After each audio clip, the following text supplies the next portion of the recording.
Good afternoon and welcome to another in the series of NR Times roundtable discussions. And today we're going to be focusing on outstanding case management in action. We're going to be looking at the role of case management in life-changing injury and really how that can change lives, particularly with reference to leadership in case management. So I'm delighted to say we've got an outstanding and diverse group of panellists with us today, all experts in their own fields, who are going to share their experience, their views, and crucially, their insight today into outstanding case management. So without further delay, I'm going to ask each of our panellists to introduce themselves and say a few words about themselves, their organisations, and their areas of specific interest. And then we'll proceed to get into the core of the discussion. So if I can ask you to start, Kate, please. I think you're still on mute there, Kate. I am. That's the saying of the century, isn't it? I'm Kate Russell. I'm co-owner, co-director of Community Case Management Services. Over the last 30 years that I've been involved with case management, both in a position within the reinsurance industry and then as of 1999 in case management as we know it, I've seen a huge amount of development, positive development during that time.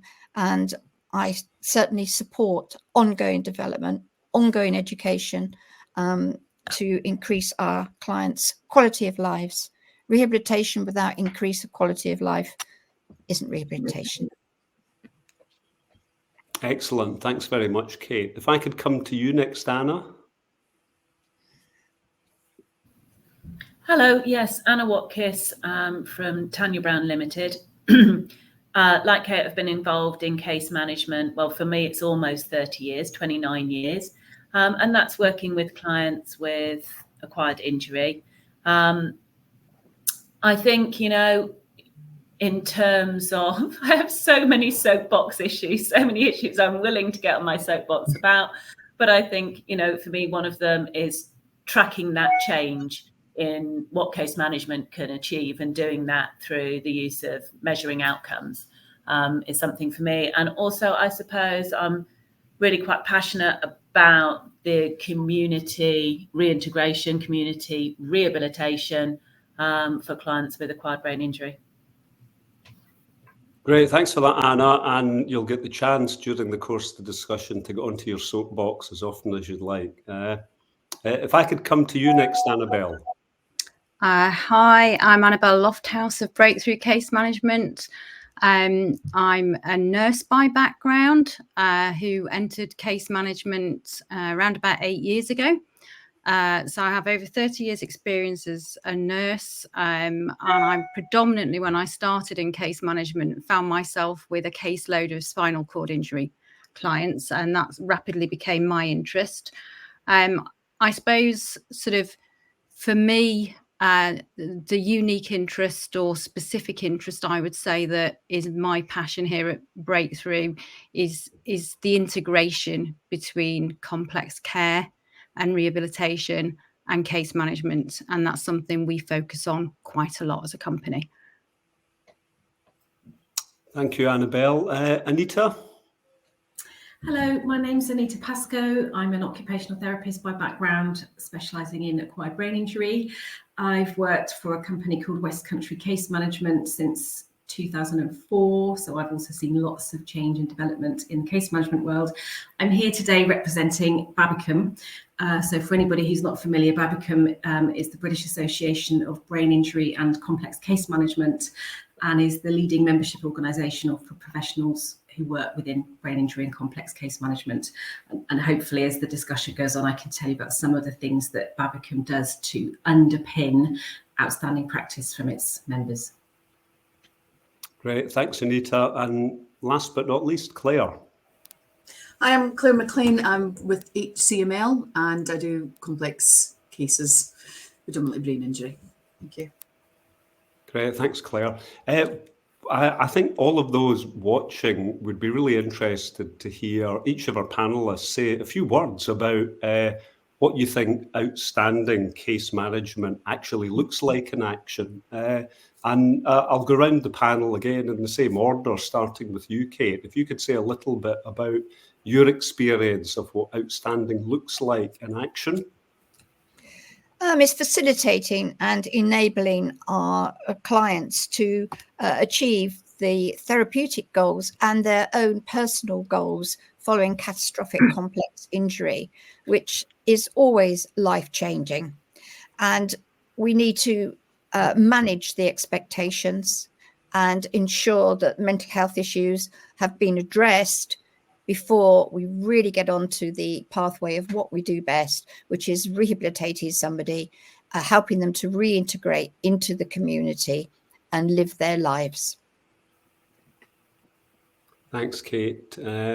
Anna, your experience of outstanding case management, and if you want to give some examples, that would be great. Yeah, okay. I think, for me, one of the things is as a case manager, you need to constantly push for change. That's how we achieve our client goals. That's what's, in terms of what is valuable and important to them. It doesn't just happen unless you are continually pushing, continually driving forward. I don't think it's possible to achieve everything that client has the potential to do. I think, we're obviously doing that with the client's well-being as the main focus. And sometimes that involves quite a bit of challenge. I don't mean with the client, I mean of those around the client. But I think it's really about coordinating that and driving forward, really.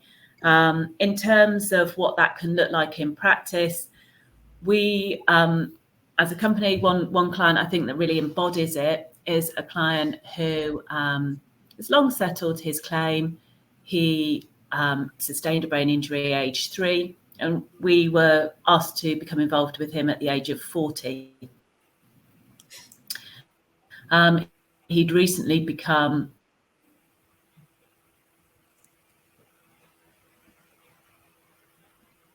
I think we've just lost Anna there. So we'll move on, and hopefully Anna will pop back up at some point. Annabelle, maybe we can case manager finding a way to work with you. Sorry, did I cut out then? Yeah, but please carry on, Anna. Yeah, we lost you for maybe about 20 seconds there. I'm so sorry. So what I was saying about the client, and I'll was just that it was a client who we got involved with age 40. He was bedbound and had been for approximately 3 years due to another complication. Although he was getting a full package of care through continuing healthcare, they were maintaining him in that situation. And so we've worked with the client. Our case manager established a rapport, and that was one of the first challenges, to find a working relationship and be able to maintain that with him.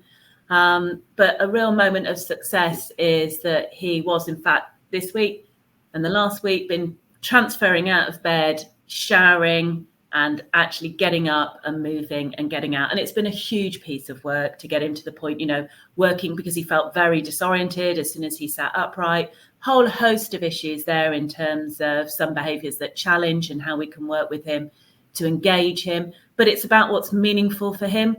And he was working towards that goal. We were able to work with him, identify why he might want to get out of bed, and why those challenges for him in terms of how he was feeling, he could actually work and be motivated to overcome those. So it was a full team approach, but a case manager very much driving that forward. Thanks, Anna. That's a wonderful example. Annabelle, outstanding in your experience? Yeah, I'm sure that we're going to echo each other here, but just sort of Kate and Anna sort of making really valid contributions there. I mean, I suppose, if I think about sort of what I mentioned before about that integration as a care provider and as a case management company, I think there's actually quite a lot of integration with the principles of how we deliver those services. So for me, excellent and outstanding case management is very, very person-centered. So the injury might be something we've seen a number of times. A spinal cord injury might be a spinal cord injury, but the person is unique and their life is unique and their set of personal circumstances is very, very unique to them. So it's really tailoring the case management approach to the individual circumstances of the client and keeping them at the heart of everything that we do. And I suppose one of the things I often think is that case management is a marathon, not a sprint. And it's about sort of setting realistic goals and expectations, but also empowering the client to live their life on their own terms as they want to do. So what works for one client might not work for another.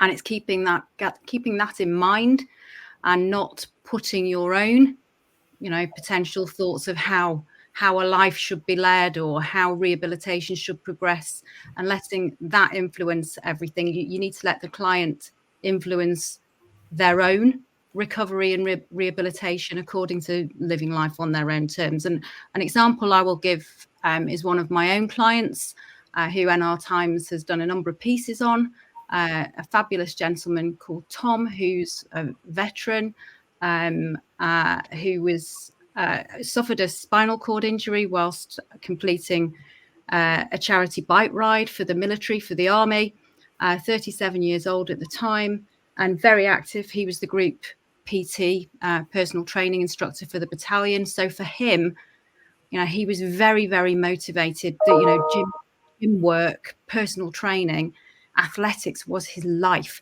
So it was really, really crucial that whoever we brought in to work with him had similar passions, and then actually, creating a rehabilitation program for him and surrounding him with people that shared a very similar outlook and had similar goals and were very interested in the kind of things that he is interested in, actually created the environment to maximize his rehabilitation and keep him engaged and actually let him lead it from the front. So. Great, thanks, Annabelle. Yeah, I'm sure I've seen some of the content that we published with reference to Tom. Yes.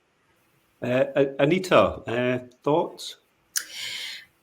Forgive me, I've been so interested in listening to everybody that I've actually forgotten the question a little bit, but my thoughts are that outstanding case management can be the headline grabbing stuff. And, I can think of a client who's just been to the Invictus Games and people who have graduated university and they've exceeded people's expectations.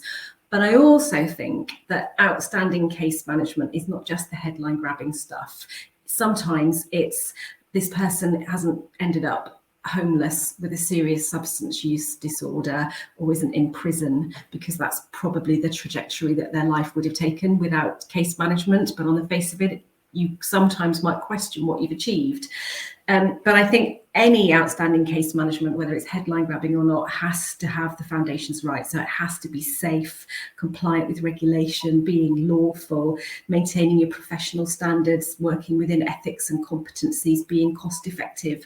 And that stuff isn't always seen as kind of exciting or sexy, I suppose, but it's the foundations of all outstanding case management. You can't be innovative and take risks unless you've got the basics right. And I think that's some of the great work that BABICM does is about setting those standards and giving case managers a framework to work within. And I think that's really important. Thanks, Anita. Well, that was a great response if you'd forgotten what the original question was. Oh, thank you. Claire, what's your experience been of outstanding case management? Yeah, I would say at HCML we're very good at doing the biopsychosocial approach to it. I'm sure everybody else does as well. So people quite often come to case management and think they're here for their injuries to be recovered from, not realising it's the whole of their life and their family. So working with the needs of the family that have been impacted by somebody's disability as well. And I think for me, it's looking at what's different to the standard procedures. So things that might not be readily available in the NHS, looking at alternatives. So I had a lady who was going to lose her leg from a skin infection that couldn't heal from an injury. And the NHS were just quite happy to go ahead with that. So I managed to find some hydrobaric therapy, do you know that you go in the pressure chamber and it gives you all the oxygen.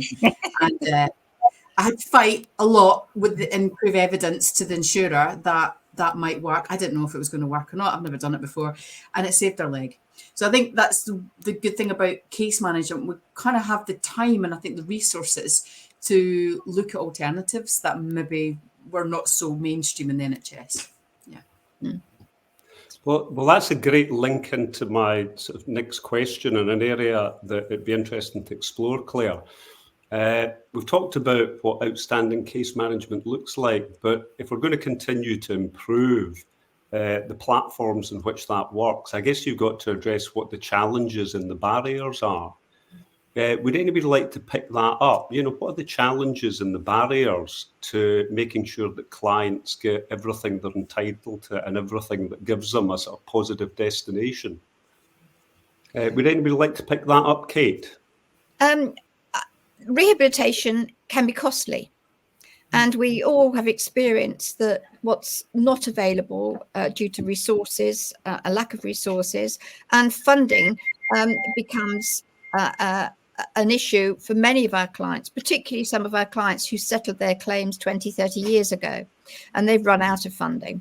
And we need to make absolutely sure that in order for us to put forward a long-term funding plan, we need to include everything that's in there. So it's predicting the unpredictable, which is our conference on the 30th of November, I'll add, whereby we've learnt that what we were costing for going back some years is now no longer adequate to cover the costs of not only the rehabilitation phase, but the maintenance phase thereof on after, and ensure that those people have returned to their former lifestyles as far as practically possible. And we know that there are foreseeable complications, but there's also the unforeseeable complications. We need to have the contingency and the ability to change our approach to meet those needs ongoing. So I think that is always a barrier. We find that putting enough psychology and psychotherapy and counselling in to help them maintain their relationships, possibly to have the confidence to, although physically perhaps we've got to a stage where they have a capability, needing to be able to perhaps return to some meaningful activity or vocational placement. All of this is so important. But without funding, it's very, very difficult to do it. And we all have skills. We all have clinical backgrounds, and we all understand where we're going to go. But we have, as Annabelle says, that the client has to be the person-centred, and we have to look at them on an individual. One size doesn't fit all. And some people for the same or similar injury require more funding than another client. Thanks, Kate. And maybe you could stick in the chat details about and dates for your conference, Predicting the Unpredictable. And I'm sure the content creators at NR Times will pick up on that. Would any of the other panelists like to come in and say something about challenges and barriers? Yeah, I was going to follow on from what Kate said a little bit. I think sometimes case management is seen as almost a panacea, and there's a pot of gold and there's endless funding, and the reality is far from that. And as case managers, we will often work with people beyond the settlement of a litigation claim, and sometimes decades beyond the settlement of a litigation claim, where things were simply not included in that sum, or that because of significant liability issues there is simply not the available funding to do those kind of outstanding, innovative, headline grabbing things. But I think that's where case managers can really prove themselves as being outstanding, because the challenges of working with limited funds involve managing people's expectations about what can be realistically achieved, prioritising with the fee payers, and maximising the use of your time and the use of their funds, sometimes working to bring in other statutory funding that they might be eligible for, and working out sometimes what's enough without spending too much of this person's money, what's enough to achieve them good enough. And working out all of those issues is really complex, and I think that requires quite outstanding skills from case managers, and it's not necessarily, wouldn't be something that would be seen as necessarily headline grabbing, as you know, in terms of outstanding case management. But I think that those skills to manage a case where there is not enough money that takes some real skill and often some supervision as well to work those issues out. Yeah, and I think, Anita, some of those challenges, we work with really complex clients with very complex conditions. You set that against the background of anybody's family dynamics, social background.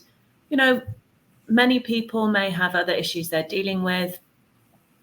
You know, we know that clients come into us and many of them have active mental health conditions. You know, we've reviewed that at Tania Brown Limited. We know that approximately 80% of clients will come into our service with depression, 70% with anxiety. So we're talking clients with very active mental health issues as well. So there's a lot of support needs required. And I think that when you take a complex issue as well, like somebody presenting maybe with frontal lobe paradox, the amount of support, the amount of rehabilitation that's required can be quite intensive, you know, and I think that sometimes that can be a barrier to explain that the rehabilitation takes time. You know, we can't do it in 6 sessions. That's not what's going to happen here. And it is about working as that team. It is the coordination. It is the case manager working with the client from their frame of reference. And, you know, you have to work to a client's timescale. It's not always the right time for a piece of work. Sometimes you have to wait a little while. Sometimes a client has to psychologically be in the right frame of mind to accept the right input at the right time. And, you know, setting that against the background of seeking funding for some of these things, that can be quite challenging to put the clinical rationale forward for why that is the right thing at the right time and why it will take longer. And I do think that that's something that dovetails into the funding issue. I think it's such a good point, Anna, about timelines. And we often get set timelines by the lawyers, our instructing lawyers, and by the courts. And clients can't always show what they can achieve or what they can't achieve within those set timelines. Everybody is at their own separate pace. And it's interesting because you can often get asked why, for instance, amputees aren't going to achieve what they see the Paralympics doing. And that's not going to be achievable by many of our clients. But it's sort of put against, well, they can do that. So why can't you arrange for, or can't you rehab somebody that you've got to be able to do that? And this is where the individualization comes in. Everybody is an individual. And that is sometimes difficult. And I'm sure we all know it's difficult to sometimes get across to the lawyers. Many have now got quite a lot of experience and they've learned, but when they're under pressures themselves, it can be quite difficult. I would agree with that. And picking up on sort of what Anita was saying regarding the complexity of sort of delivering services, sometimes with limited funds, and actually understanding where to go and what resources are available and maximizing the use of funds. This is all really highly skilled case management work.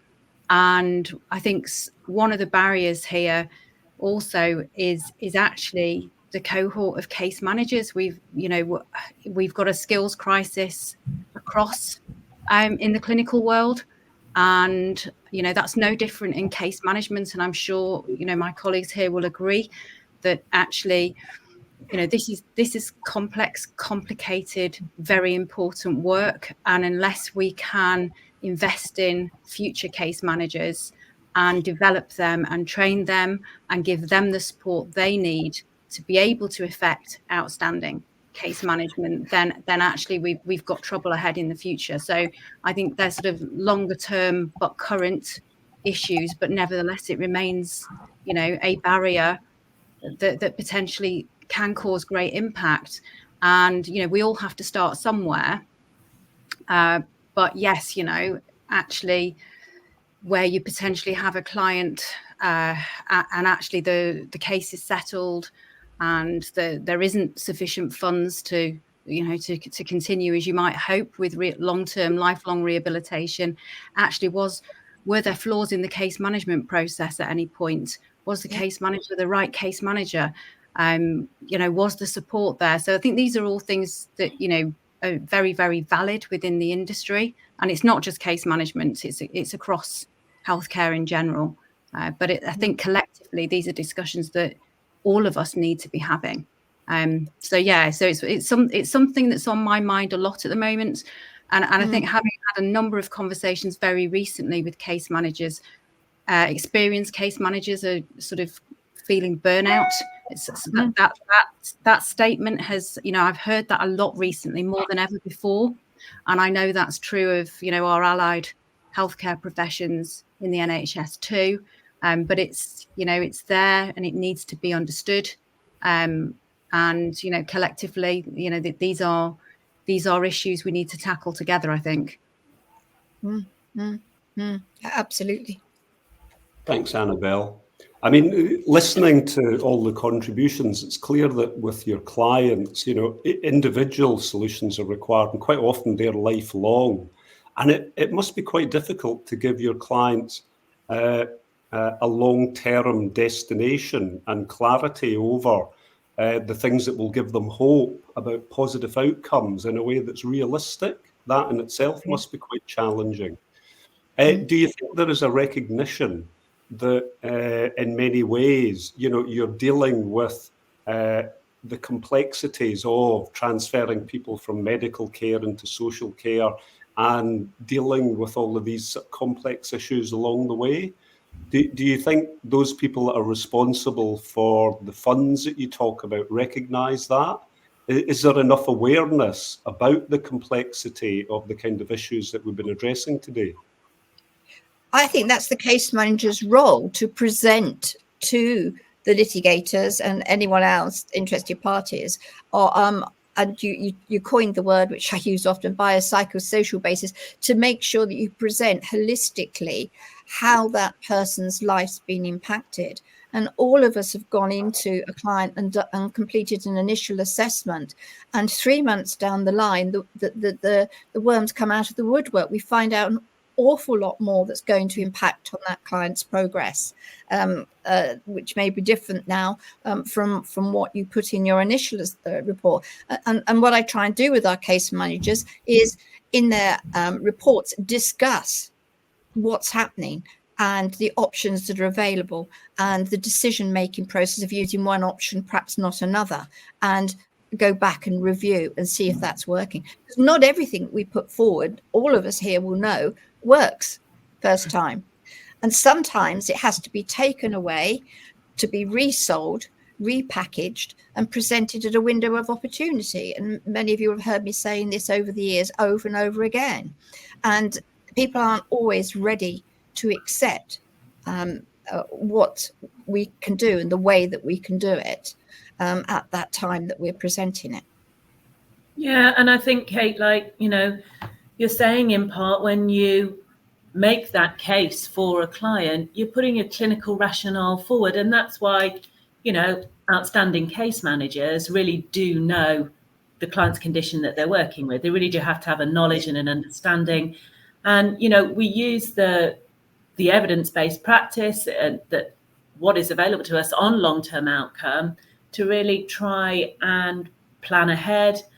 And also, as you say, Alistair, I suppose if we're, and Kate has said, it's communicating that to then the people that are fund holders. So it does come from our knowledge and skills. And I think that you do put forward that clinical rationale, and that's what speaks loudly for the clients that we work with. Anita, with your BABICM hat on, is there equality of access to some of the services and to case management? I don't know where everybody is based geographically, but I'm guessing that there is potentially a bit of a postcode lottery in terms of access to services and support. There are differences regionally, and within and also there'll be case managers working within different parts of the country where the law is different and regulation is different, and that's not always understood by some of the stakeholders that we work with. So I know that BABICM, particularly in recent years, has done a lot of work with partnership working to try and educate people about about what it's like to work in the world of brain injury complex case management. So understanding about our professional registration and regulatory requirements, the difference between registration and membership organisations, the different constraints and barriers that we might be up against in terms of, you know, the regulations and the laws that we have to comply with, and where safeguarding might come into it, or where our own professional boundaries might come into it. And we need to understand where some of the stakeholders are coming from in terms of what their aim is for a client and the regulations and the constraints that they're working within. And I think sometimes when those worlds collide, that's where there can be misunderstanding of expectations and difficulties. And of course, one of the things that case managers have to be able to do, particularly in an unsettled case, if we've been instructed and there's an ongoing litigation case, is we need to know enough about the litigation to know where we sit, which is outside of it, but we need to understand our role, and we need to understand the litigation process and the professionals that we might come across. We need to understand our role as givers of facts into that process. And all of that stuff will be quite unique to health and social care professionals when they enter into case management. They won't have come across that before. And it's complicated, it's full of potential rabbit holes and massive potholes sometimes. And I think some of the things that BABICM puts on in terms of training and events and guidance and collaborating with lawyers and APIL and Headway and other organisations all helps to try and educate a wider audience really about what we do, because case managers, complex case managers, there's relatively few of us. We're growing in number, but we're a relatively, when you look at the numbers of physios and OTs and nurses, we're a relatively small group. We're quite specialist in what we do. I also think, you know, BABICM's working to produce an evidence base. So they have a research subgroup, you know, and I also think that is a really valuable addition.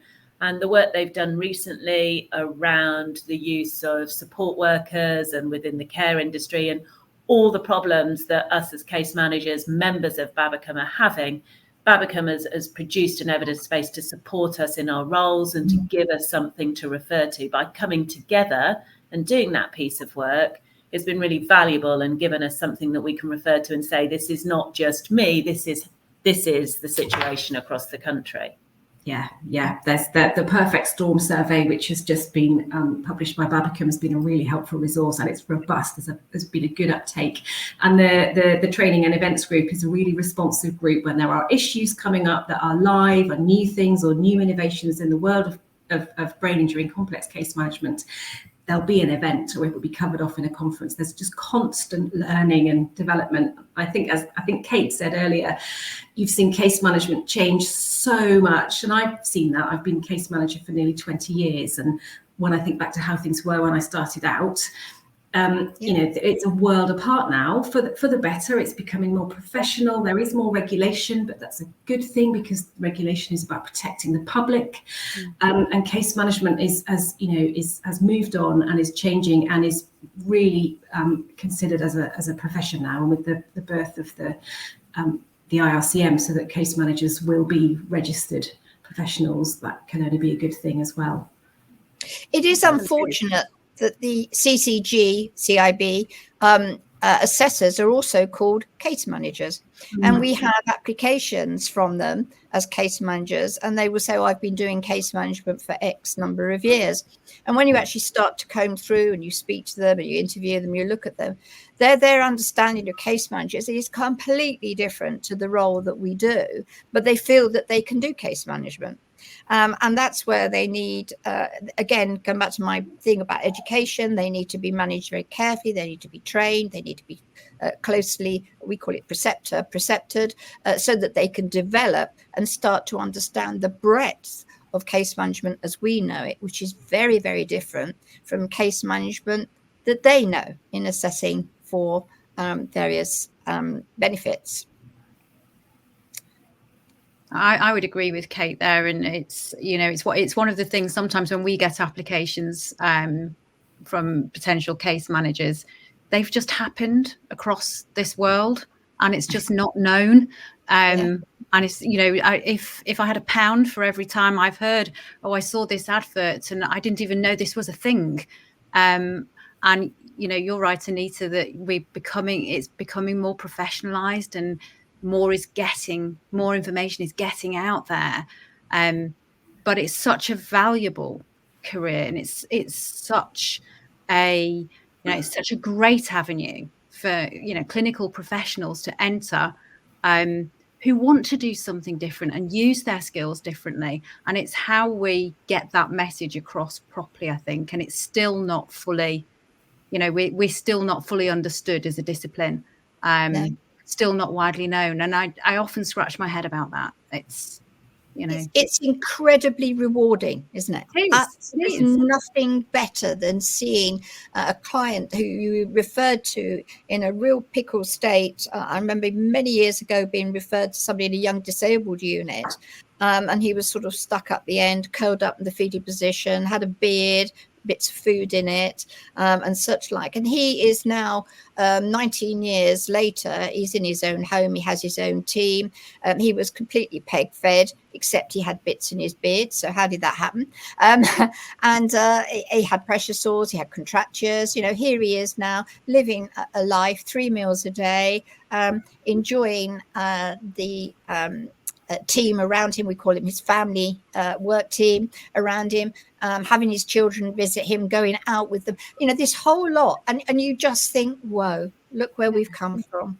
And that is making a real difference. Amazing. I mean, it's just, and I think that's the uniqueness of the position we're in as case managers, that chance to make such a profound difference to clients who are in the most unbelievably difficult circumstances. It's such a privilege. Yeah. And the quality of life is for living. That's our thing. Is you think of the hundreds of thousands of pounds that's poured into trying to save someone's life, initially following huge trauma of one sort or another, and all of this, achieving that, going to a rehab unit, such like being discharged, and then nothing. Yeah. Well, it's a terrible waste on the financial side, but the family are often poorly prepared. So what happens? Relationships break down, and those clients very often, if there's nothing else for them and there's not enough funding, because it's a cheaper option, end up in a care home. And that's so sad. It's tragic. Claire, you touched on something earlier when you talked about working with the NHS and private providers. It strikes me that one of the challenging and maybe most rewarding parts of your role is making sure that there is, if such a thing is possible, a seamless relationship between all of the providers that you work with, whether they are clinical providers from the public sector or the private sector, and other services, including social care services. So I'm assuming that you have to try and make sure that for your clients, all of those providers from the public and private sector work together seamlessly to deliver the best possible service and outcome for your clients. Claire, I don't know if you want to start picking that up. I would say that would be the ideal, but I would say that's not what happens. Certainly not up here in Scotland. So that would be the ideal, but no, Alistair, that doesn't happen. Not from my experience. It's very individual on, I think, the trusts that are involved and somebody's locality. I have a lot of clients that are very rural, and it's just trying to get services to them is difficult, whether it's private or NHS. And a lot of places that's not my problem. So it's a brain injury, and the mental health side will say that's medical. And then the brain injury people will say, no, they've got mental health issues, and they pass it over. And then the social services say that this is a medical thing, not a social thing. So seamlessness would be ideal, Alistair, but it's no, it's just a no from my experience. It's not my budget. Does anybody else want to pick that up? I had a horrible feeling you were going to say that, Claire. I was going to say it does sometimes happen. There's an element of luck involved in terms of services that are available, and in terms of sometimes coming across a professional who welcomes you with open arms, as I know nothing about your role. I actually don't know very much about brain injury or whatever the condition might be, but I want to work collaboratively with you, and that's kind of perfect scenario. And other times you have to be quite assertive. Sometimes you have to be prepared to appeal, take things to tribunal and push for what somebody is entitled to. And sometimes it's about educating and trying to bring all your colleagues on board for this client's journey, because it's often barriers that we're not faced with as case managers. We're faced with a different set of barriers, but sometimes our statutory colleagues, the barriers that they have are enormous caseloads and lack of funding and an inability to do the things that they would like to be able to do, but they can't because of service restrictions. So it's being able to wear their shoes and see where they're coming from. But then I think that's where leadership as a case manager comes in, because outstanding case managers are able to pull together sometimes a vast team of paid support workers, health and social care professionals around a client, bring the family in as well, and move the whole team in the direction that the client needs them to go, and bring everybody on board. Being able to do that and have that kind of leadership as a case manager is a real skill.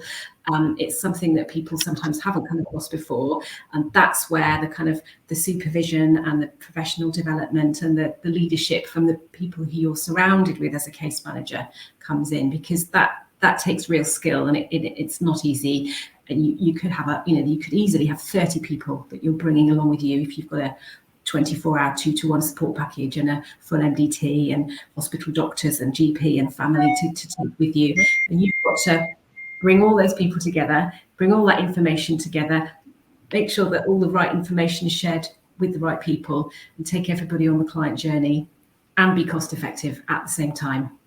It's a really high level of skill, isn't it? And I think we just do it as case managers because that's just what we do.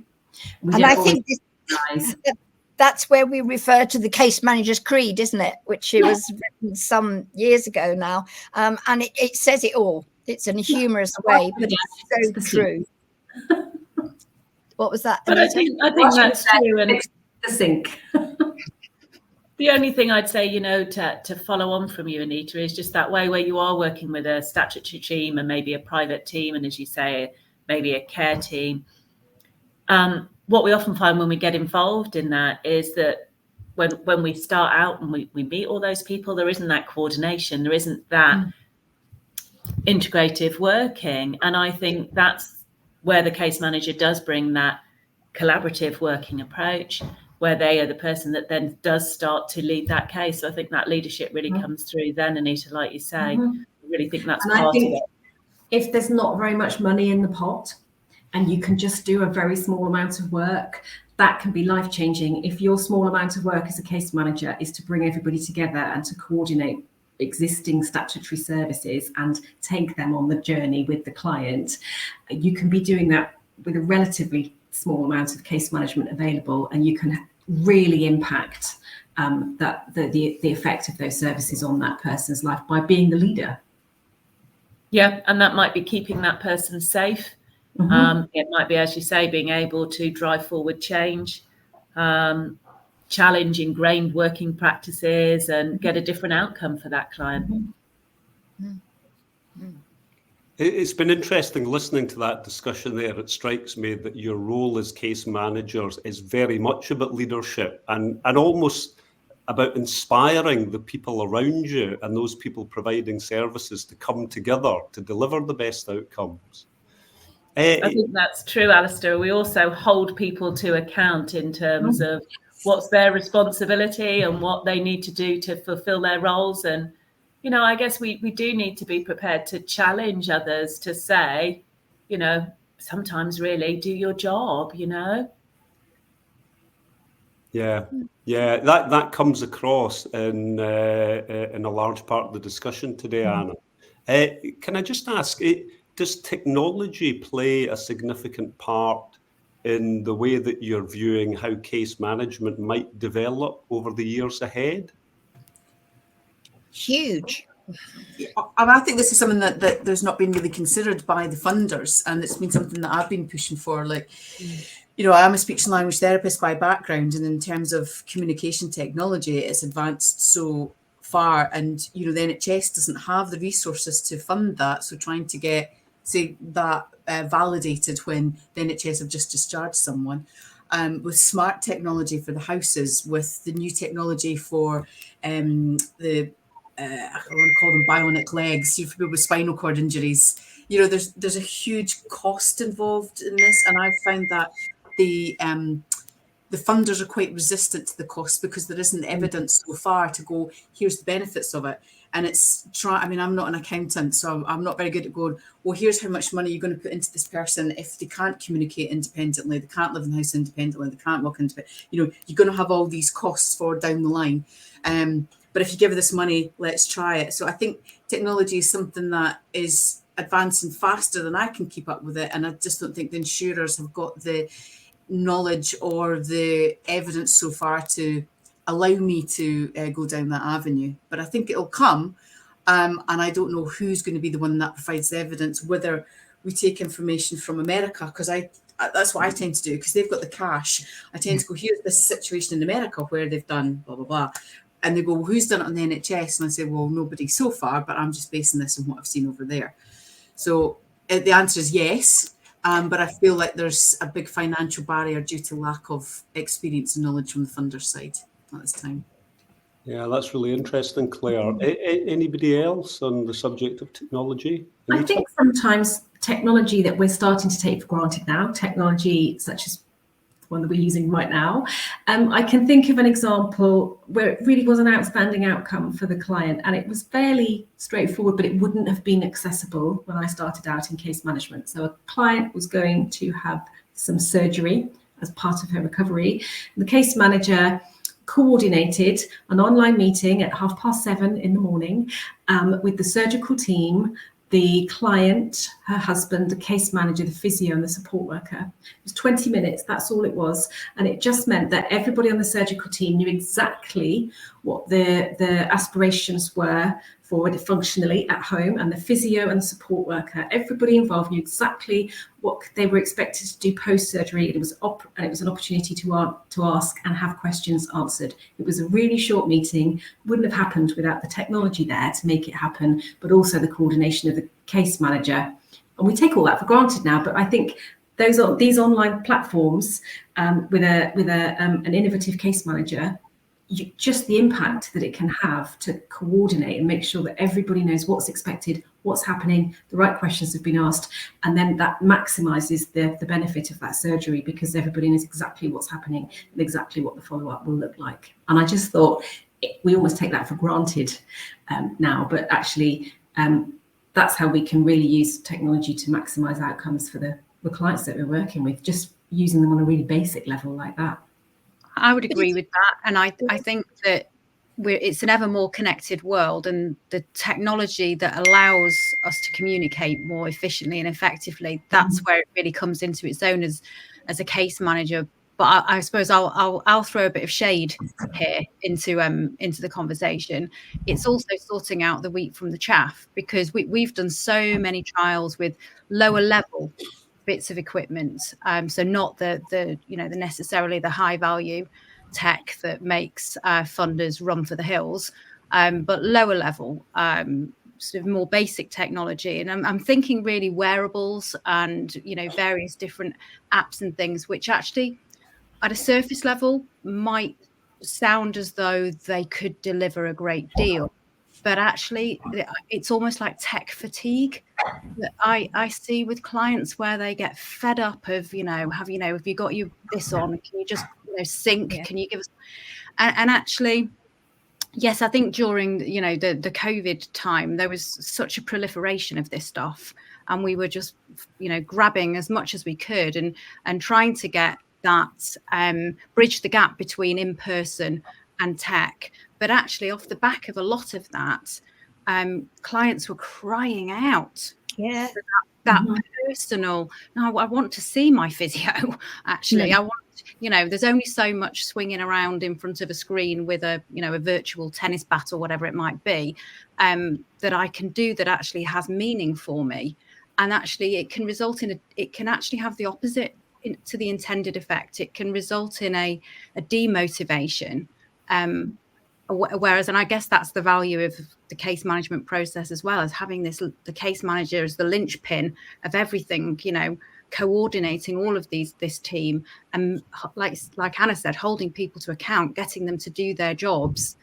And I suppose I would caution an over-reliance on certain aspects of technology that actually depersonalize what rehabilitation is and what it means. If we're talking about people living, life on their terms, and as human beings, individuals, we've got to sort of make sure that technology is used effectively and humanely, I think, rather than actually as a tool that could potentially, in some cases, create more isolation and actually be demotivating. So it's as I say, I think what I'm trying to say there is there's some great technology out there that has been absolutely transformational, but I think also we've got evidence of some technology that we've thought afterwards, well, actually, I'm not sure whether that delivered what we really hoped it would deliver, and feedback from clients is the same.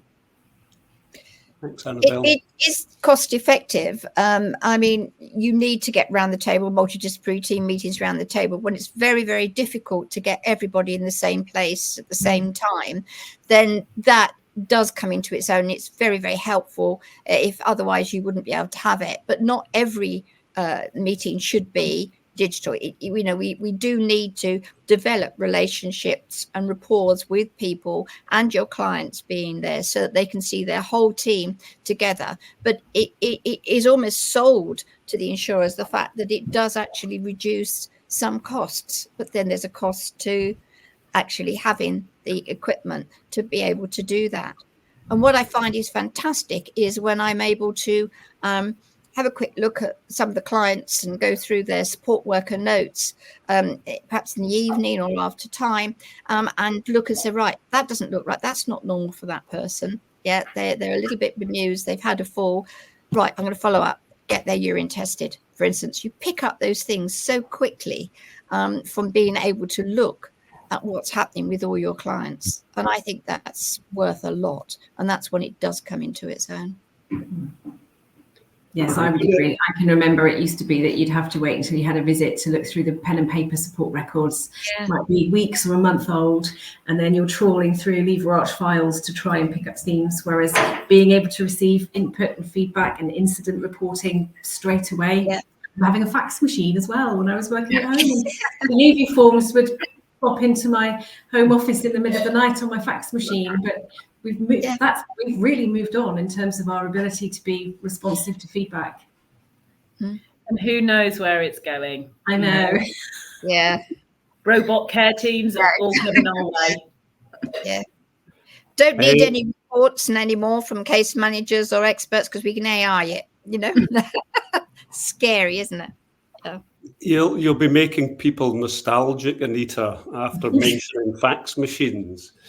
I'm going to try and sort of draw the discussion towards a close now. But before I do that, can I just ask if there are any areas that we haven't covered that anybody would particularly like to talk about?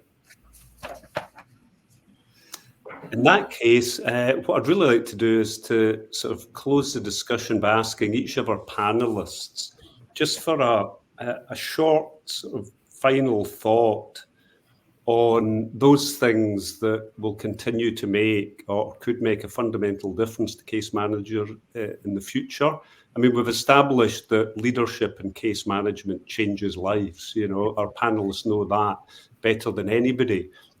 But what I'd really like to know, if there was one or two things that you think would help to make case management in the future even more effective, allow it to reach more people, allow it to have an even more profoundly positive impact on lives, what would those sort of one or two things be? Kate, if I can start with you. Sorry. This is my old thing, and you've heard me say, Alistair, on some of our other ones. It's education that what we can do, what exists. Our model could be used by the NHS in our true model, but it's not. And it would make a huge difference, and it would save an awful lot of funding. Early intervention and putting in sufficient therapy to prevent the foreseeable complications that come down. So we need to make sure that our counterparts in the private and all other sectors are aware that this is our case management is a model, and that model can be adopted and it could be used, and the quality of life to our clients improved. So BABICM does a fantastic amount of work in putting on their events and their training sessions and such like. And those that know me know that it's very dear. Training and working and workshops and such like are really, really important to me and our case managers. So that is really important. Excellent. Thanks, Kate. Education. Anna? So a few things, really. I think one, we need to look to increase the research so we can build an evidence base for case management. Excuse me. I think that we can anecdotally all sit here and tell stories about good case management, but we don't have the evidence base to refer to demonstrate that in practice. And, BABICM are helping with that, but I think we all need to try and build that evidence base between us. I think the registration that IRCM will bring into case management will, the idea of that is about protecting clients. It's about making a safe professional registration. And I know that BABICM are working on having a more sort of inclusive pathway into case management. So I think that's also something to ensure that we are a diverse workforce. Excellent. Thanks, Anna. Claire? More money. Great. Well, I again, it's a subject that keeps coming up again. Funding and accessing it and making sure it's going to the right places sits behind everything we've talked about. Annabelle? I think I'm probably going to echo what I've already said and what everyone else is saying. But, for me, it's about raising the profile of case management as a clinical discipline and getting that message out there so that we protect future case managers and actually encourage people into the discipline and the profession and support people, to develop and get that message out there. I think echoing as well about sort of working sort of what Kate said about sort of the case management model. The healthcare landscape is changing beyond recognition. I don't know what the healthcare landscape in the UK will look like in the next decade. I probably won't recognise it, but that presents an opportunity and an opportunity for change, and I think it's much needed. So actually, is there opportunity then to bring our expertise as complex case managers to that discussion as it's happening? I think so. I'd say I'd say that should happen, and that's important. So yeah, I think I'm just echoing everybody, but yeah, there's a real focus here, isn't there, on sort of integration and collaboration, and it's at the key to all of this. Great, thanks, Annabelle. But the point you've made several times about the need to continue recruiting the brightest and the best, and have that flow of talent into case management, I think is a crucial point. It really is, but it's also being aware of the crisis that isn't just in case management, but is in in our clinical sort of allied disciplines and our NHS colleagues. This is a crisis that's affecting everywhere. We are losing talent. People are not entering. We haven't got enough numbers of nurses and clinical, physiotherapists, OTs, whatever it might be. People aren't entering the clinical disciplines. People are taking early retirement. People are burnt out. So it's not just about attracting the brightest and the best. It's actually protecting healthcare and redefining healthcare as we know it, I think, and sort of establishing better models. Yeah, thanks, Annabelle. Loud and clear. Anita, you get the final word.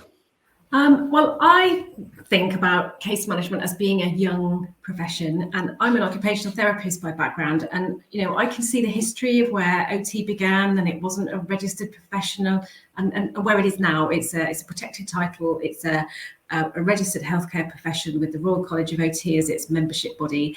And I see that case management is growing and growing and growing. And I just think the evolution of case management as a profession, that's the biggest thing that needs to happen on an ongoing basis. And registration will be part of that with the professionalisation of case management, but also having membership bodies like BABICM who can promote high professional standards with the code of ethics and the competencies, provision of research, training, education, but overall it's the evolution of case management as a profession. Yeah. Great, thank you, Anita. On behalf of NR Times, I'd just like to thank all of our panellists. I think it's been a fantastic discussion, wide-ranging discussion. Our panellists' willingness to share their time so generously and their insight and experience has made that discussion something that lots and lots of people deserve to see. So please, if you're watching this, share it as widely as possible. There'll be lots of coverage of the discussion, and some of those strands will be picked up and developed further in NR Times during the days and weeks ahead. So thank you everybody for watching.